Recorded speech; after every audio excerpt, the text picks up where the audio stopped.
Two documentaries, one city, two different crews, coincidentally both recently debuted or produced two different pieces that tell the story of Muskegon Heights.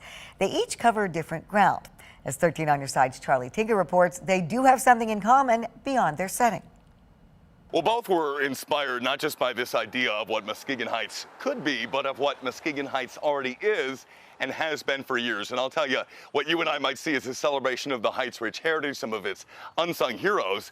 Even the documentarians themselves wound up picking up quite a bit along the way. I can hold that for you if you'd like. Craig Persons once told me he had the simplest name in America, though his story has quite a bit more to it. Discovering Muskegon was an accident. The California transplant packed up his stuff and moved across the country to a town in Michigan he had only heard of. So I wanted to move there for a while.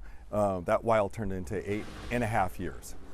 Okay. And counting. And there's no sign of me going back home. This is like the roots have become deep. Wanting to make an impact on his adopted home, Craig borrowed the skills he developed in Silicon Valley for a web series.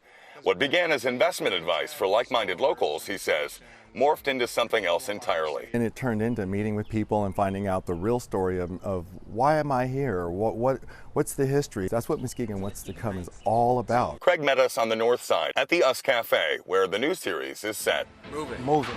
And it's not moving slow, meaning it's going further than it was yesterday. Every community has that special place and hub where anybody and everybody is welcome to come in. I came in here, there's 365 days out of a year, right? I took one day and walked in here, and whoever was here, that's who I interviewed. Getting to know the people of Muskegon Heights has been one of the richest experiences of my life. When the school district called Andy O'Reilly and asked him to film a curriculum project profiling Muskegon Heights alumni, he never set out to make a documentary. And yet as the months went by with multiple tapings in different settings, 2021 became 2022. The film O'Reilly and company found themselves with went well beyond its intended purpose. Just that pride of being able to see. Tiger Pride, continuing the legacy, uses personal objects with historical significance, whether it be family Bibles, globes, or family photos. And the story they tell is one of a triumph over circumstance and adversity. It's those small heroes that do something with nothing that need to have their stories told. As generations move along, the idea of we're better than this is just what's coming out of this film.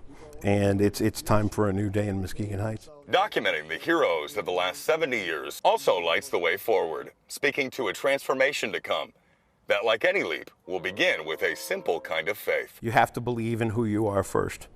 And if everything coming at you all the time is shame on you, we have to believe in all of us here in Muskegon.